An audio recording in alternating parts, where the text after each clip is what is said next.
ശ്രീകോവിലിൽ മഹേശ്വരനാണ് മൂർത്തി, അതായത് സാക്ഷാൽ രാജരാജേശ്വരൻ. പിന്നെ എങ്ങനെ ഈ ക്ഷേത്രം ഗണപതിയുടെ പേരിൽ അറിയപ്പെട്ടു? അതുമായി ബന്ധപ്പെട്ടുള്ള കഥയാണ് ഈ ക്ഷേത്രത്തിന്റെ ചരിത്രവും ഐതിഹ്യവും. ഈ ക്ഷേത്രത്തിൽ വന്ന് ഗണപതിക്ക് കൊമ്പ് സമർപ്പിച്ച് പ്രാർത്ഥിച്ചാൽ ഫലസിദ്ധി ഉറപ്പാണെന്നാണ് വിശ്വാസം. മറ്റൊരു വിശേഷപ്പെട്ട വഴിപാടാണ് കദളിപ്പഴമാല.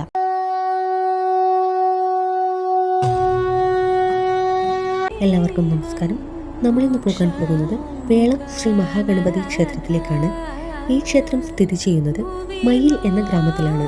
കണ്ണൂർ ടൗണിൽ നിന്നും ഏകദേശം ഒരു 25 കിലോമീറ്റർ യാത്ര ചെയ്യുമ്പോൾ നമുക്ക് ഇവിടെ എത്തിച്ചേരാനാകും. പല ദേശത്തു നിന്നും ആൾക്കാർ ഇവിടെ എത്തിച്ചേരാറുണ്ട്. അത്രയ്ക്ക് പ്രസിദ്ധമാണ് വേളം മഹാഗണപതി ക്ഷേത്രം. അങ്ങനെ നമ്മളും നമ്മുടെ ലക്ഷ്യസ്ഥാനത്ത് എത്തിച്ചേർന്നിരിക്കുകയാണ്.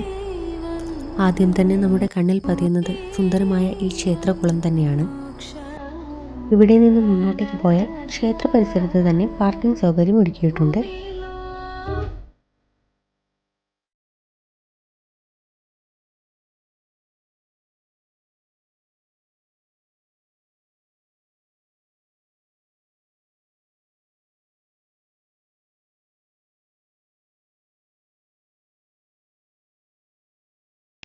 ഇവിടെ നമ്മൾ നേരെ മുന്നിലായി കാണുന്നത് ഗണപതി മണ്ഡപമാണ്. അതിനരികിലായുള്ളത് ഊട്ടുപുരയാണ്. ചൊവ്വ വെള്ളി ദിവസങ്ങളിൽ ക്ഷേത്രത്തിൽ പ്രസാദ ഊട്ട് നടത്താറുണ്ട്. ക്ഷേത്രത്തിലേക്ക് കയറുന്നതിന് മുന്നേ ഇവിടെയുള്ള പ്രകൃതി ഭംഗി കണ്ട് നമ്മൾ ഈ അരയാൽ ചോട്ടിലേക്ക് വന്നതാണ്. പച്ച പുതച്ച വയലുകളാൽ സമ്പുഷ്ടമായ ശാന്തമായൊരു ഗ്രാമം.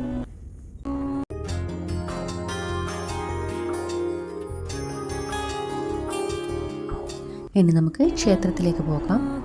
കുറച്ച് വർഷങ്ങൾക്ക് മുമ്പ് ഞാനിവിടെ വന്നിട്ടുണ്ട്. അന്ന് ക്ഷേത്രത്തിൻ്റെ പുനരുദ്ധാരണത്തോടനുബന്ധിച്ചിട്ടുള്ള നവീകരണ പ്രവർത്തനങ്ങൾ നടക്കുന്ന സമയമായിരുന്നു. അപ്പോൾ നമുക്ക് ആദ്യം ക്ഷേത്രകുളത്തിൽ പോയി ഒന്ന് കാല് കഴുകി ശുദ്ധിയായ ശേഷം ക്ഷേത്രത്തിലേക്ക് പ്രവേശിക്കാം.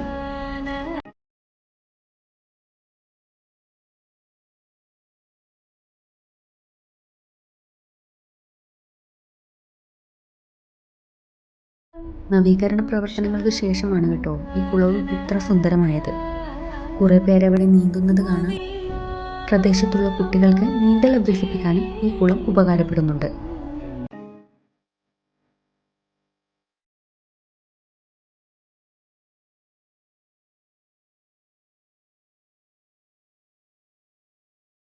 ക്ഷേത്രകുളത്തിന് നേരെ എതിർവശത്തായിട്ടാണ് ക്ഷേത്രം സ്ഥിതി ചെയ്യുന്നത്.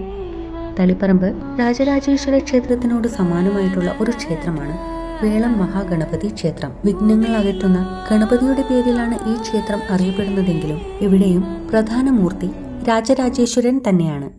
അതിന് കാരണമായിട്ടുള്ള ഒരു ഐതിഹ്യമുണ്ട്. അത് നമുക്ക് വഴിയെ പറയാം.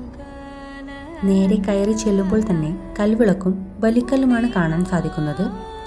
ബലിക്കല്ലിൽ ഏറ്റവും മുകളിൽ മാത്രമാണ് കരിങ്കല്ലുള്ളത്. അതായത് മറ്റൊരു പീഠം ഉണ്ടാക്കിയിട്ട് അതിനു മുകളിൽ പത്മം മാത്രം കരിങ്കല്ലിൽ കൊത്തിവെച്ചിരിക്കുകയാണ്. ഇന്നും ഇവിടെ പ്രാർത്ഥിക്കാനായിട്ട് ഒരുപാട് ആൾക്കാർ വന്നിട്ടുണ്ട്. ഭക്തർക്ക് വിശ്രമിക്കാനായി ക്ഷേത്രമുറ്റത്ത് തന്നെ ബെഞ്ചുകൾ സജ്ജീകരിച്ചിട്ടുണ്ട്. ആ ഭാഗത്ത് കാണുന്നതാണ് വഴിപാട് കൗണ്ടർ. അപ്പം നമുക്കും വഴിപാട് കഴിപ്പിക്കാനായി അങ്ങോട്ടേക്ക് പോകാം.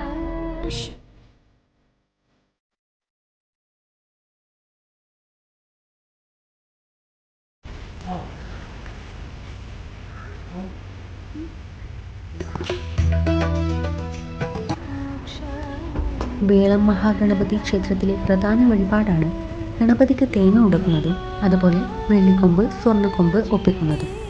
ഈ ക്ഷേത്രത്തിൽ വന്ന് ഗണപതിക്ക് കൊമ്പ് സമർപ്പിച്ച് പ്രാർത്ഥിച്ചാൽ ഫലസിദ്ധി ഉറപ്പാണെന്നാണ് വിശ്വാസം. അതുപോലെ മറ്റൊരു വിശേഷപ്പെട്ട വഴിപാടാണ് കദളിപ്പഴമാല. വിവാഹം നടക്കാൻ 21 കദളിപ്പഴം കൊണ്ട് മാലയുണ്ടാക്കി ചാർത്തിയാൽ വിവാഹം നടക്കും എന്നും ഒരു വിശ്വാസമുണ്ട്. അങ്ങനെ ഒരു വഴിപാട് നേർന്നാൽ അത് വിവാഹത്തിന് മുന്നേ തന്നെ നടത്തേണ്ടതാണ്. വിഘ്നങ്ങൾ അകലുന്നതിനായി ശ്രീ മഹാഗണപതിക്ക് തേങ്ങ ഉടച്ചുകൊണ്ട് നമുക്കും പ്രാർത്ഥന തുടങ്ങാം. ക്ഷേത്രത്തിന് പുറത്ത് തെക്ക് വശത്താണ് തേങ്ങ ഉടക്കുന്ന സ്ഥലം. ആദ്യം ഇവിടെ വന്ന് തേങ്ങ ഉടച്ചതിന് ശേഷമാണ് ഉള്ളിൽ കയറി പ്രാർത്ഥിക്കേണ്ടത്. കിഴക്കോട്ടു ദർശനമായ പ്രധാന ശ്രീകോവിലിൽ മഹേശ്വരനാണ് മൂർത്തി, അതായത് സാക്ഷാൽ രാജരാജേശ്വരൻ. പിന്നെ എങ്ങനെ ഈ ക്ഷേത്രം ഗണപതിയുടെ പേരിൽ അറിയപ്പെട്ടു? അതുമായി ബന്ധപ്പെട്ടുള്ള കഥയാണ് ഈ ക്ഷേത്രത്തിന്റെ ചരിത്രവും ഐതിഹ്യവും. പണ്ട് ക്ഷേത്ര ആചാരങ്ങളെയും തളിപ്പറമ്പിലെ രാജരാജേശ്വര ക്ഷേത്രത്തെയും ചൊല്ലി തളിപ്പറമ്പിലെയും വേളത്തിലെയും ബ്രാഹ്മണർക്കിടയിൽ ഒരു തർക്കം ഉണ്ടായി. അങ്ങനെയിരിക്കെ ഒരു ദിവസം വേളത്തിലെ ബ്രാഹ്മണർ തളിപ്പറമ്പിലെ രാജരാജേശ്വര ക്ഷേത്രം സന്ദർശിച്ചപ്പോൾ ക്ഷേത്ര അധികാരികൾ അവരെ അപമാനിച്ചു. തളിപ്പറമ്പിലേക്ക് പോകാതെ രാജരാജേശ്വരനെ ആരാധിക്കാൻ ആഗ്രഹിച്ച വേളം ബ്രാഹ്മണർ തളിപ്പറമ്പ് ക്ഷേത്രത്തിന്റെ മാതൃകയിൽ അവരുടെ ഗ്രാമത്തിൽ ഒരു പുതിയ ക്ഷേത്രം പണിയാൻ തീരുമാനിച്ചു. എന്നാൽ ചില കാരണങ്ങളാൽ സമർപ്പണത്തിന് തടസ്സങ്ങൾ നേരിട്ടു. അങ്ങനെ വിഘ്നങ്ങൾ അകറ്റാനായി പുതിയ ക്ഷേത്രത്തിന്റെ തെക്കേ ഇടനാഴിയിൽ ഒരു ഗണപതി വിഗ്രഹം സ്ഥാപിക്കുകയും മഹാഗണപതിക്ക് പ്രാധാന്യം നൽകുന്നതിനായി അവിടെ ആചാരങ്ങൾ നടത്തുകയും ചെയ്തു. തൽഫലമായി ക്ഷേത്രത്തിൽ ഗണപതി പ്രാധാന്യമർഹിക്കുകയും അത് വേളം ശ്രീ മഹാഗണപതി ക്ഷേത്രം എന്നറിയപ്പെടാനും തുടങ്ങി. ഇപ്പോൾ കാണുന്നത് ചുറ്റമ്പലത്തിന് പുറത്ത് വടക്ക് പടിഞ്ഞാറ് മൂലയിൽ സ്ഥിതി ചെയ്യുന്ന ശ്രീകൃഷ്ണ ക്ഷേത്രമാണ്.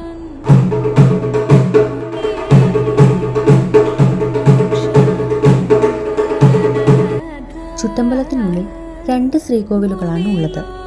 വലിയ ശ്രീകോവിലിൽ രാജരാജേശ്വരനായും ചെറിയ ശ്രീകോവിലിൽ വൈദ്യനാഥനായും ശിവനെ പ്രതിഷ്ഠിച്ചിരിക്കുന്നു. തെക്കേ ഇടനാഴിയിൽ തെക്കോട്ടഭിമുഖമായി മഹാഗണപതിയെ പ്രതിഷ്ഠിച്ചിരിക്കുന്നു. മഹാഗണപതിയുടെ സമീപം ദക്ഷിണാമൂർത്തിയുടെ സാന്നിധ്യം കാണാം. ചുറ്റമ്പലത്തിന് പുറത്ത് വടക്ക് പടിഞ്ഞാറ് ഭാഗത്തായി ശ്രീകൃഷ്ണ ക്ഷേത്രവും കാണാം. ഈ ചാനൽ ഇനിയും സബ്സ്ക്രൈബ് ചെയ്യാത്തവരാണെങ്കിൽ സബ്സ്ക്രൈബ് ചെയ്യാൻ മറക്കരുത്.